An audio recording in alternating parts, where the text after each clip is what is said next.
అందరికీ నమస్కారం. నేను మీ రామకృష్ణ, తెలుగుదేశం కార్యకర్త, జనసేన అభిమానిగా నేను మాట్లాడుతూ ఉన్నాను.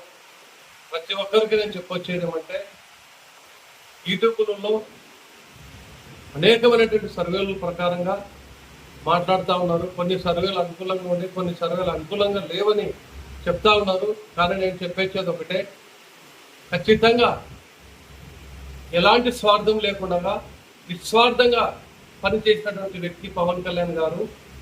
2 చోట్ల ఓడిపోయినా కూడా ప్రజల కోసం తప్పించి, ప్రజలే ప్రాణంగా ఉండి, ప్రజల కోసమే బ్రతుకుతూ, ప్రజల కోసమే స్వేచ్ఛని వదులుకొని, ఆయన కోట్లాది రూపాయలు సంపాదించే సంపాదనను కూడా వదులుకొని ప్రజల కోసం బయటకు వచ్చి ఆస్తులన్నీ కూడా అమ్ముకొని ఆయన ప్రాణాన్ని ప్రాణంగా పెట్టి ఈరోజు పిఠాపురంలో నిలబడగలిగినాడంటే అది ఎవరు సాధ్యం కాదు, ఒక పవన్ కళ్యాణ్కే సాధ్యం.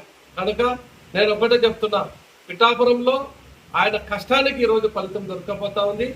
ప్రతి ఒక్కరు గమనించాల్సిన విషయం ఏమిటంటే పవన్ కళ్యాణ్ గారు ఈరోజు 45,000 మెజార్టీ నుండి 75,000 మెజార్టీ లోపల ఖచ్చితంగా గెలిచబోతా ఉన్నారు. అసలు ఆల్రెడీ గెలిచేసినాడు. ఏమంటే అనేక మంది అనుకున్నటువంటి దానికి ఒకటే ఫుల్ స్టాప్. జూన్ 4వ తారీఖున మేము జన సైనికులుగా ఫుల్ స్టాప్ పెట్టబోతా ఉన్నాము.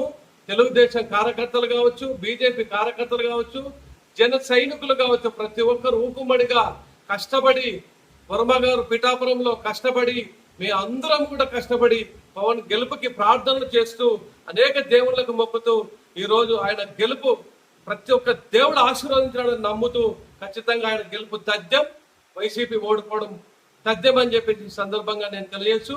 మీ వెలుగు ఎంఆర్పీఎస్ అండ్ ప్రొడక్షన్ వ్యవస్థాపకుడు ఆర్ రామకృష్ణ. జై హింద్.